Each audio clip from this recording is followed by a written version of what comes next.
नमस्कार दोस्तों, कैसे हो? उम्मीद करती हूँ अच्छे ही होंगे। दो चून की रोटी, एक इमोशनल स्टोरी। अम्मा सुनो, आज खाने में कुछ भी नहीं है। ऐसे कब तक चलेगा अम्मा? बेटी व्याकुल भरी आवाज़ में अम्मा से कहती है।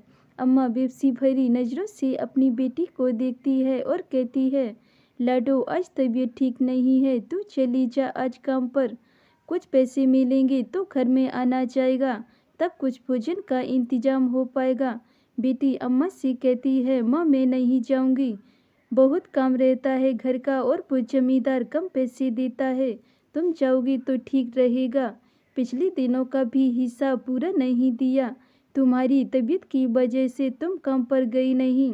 अम्मा भारी कदमों से उठी, लड़खड़ाती हुए चलने की कोशिश में थी। सिर पर कपड़ों से बंधा एक गोल कपड़ा बांधकर वो काम पर निकल गई।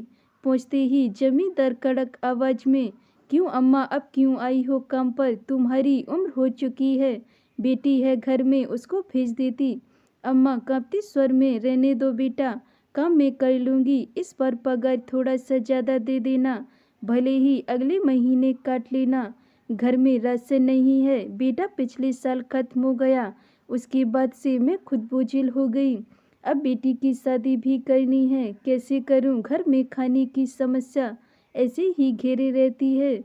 जमींदार चुप हो गया। अम्मा की आंखों से बहता आंसू देख उसका मन द्रवित हो गया। वो बोला, ठीक है अम्मा, तुमसे जितना कार्य हो सके कर लो, अगर नहीं कर पाओ तो अभी बैठकर आराम कर लो, फिर काम देख लेना। अम्मा उठी, बिना बोले वो ईंटों का बोझ अपने सिर पर रख अपने काम में लग गई। सवेरे से शाम बीत गई। जब काम से लौटने के लिए अम्मा बाहर आई तो बेहाल होकर गिर गई।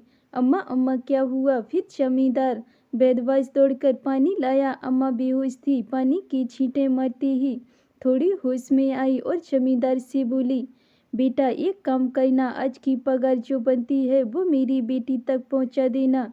मेरा सफ़र अब खत्म हो रहा है, इसलिए अब तुम जाकर ये मजदूरी के पैसे बेटी को दे आना और बेटी से कहना कि दहेज के लिए बेटी में कुछ गहने संभाल कर रखी हूँ, उसे निकाले और शादी करके अपना घर बसा लेगी।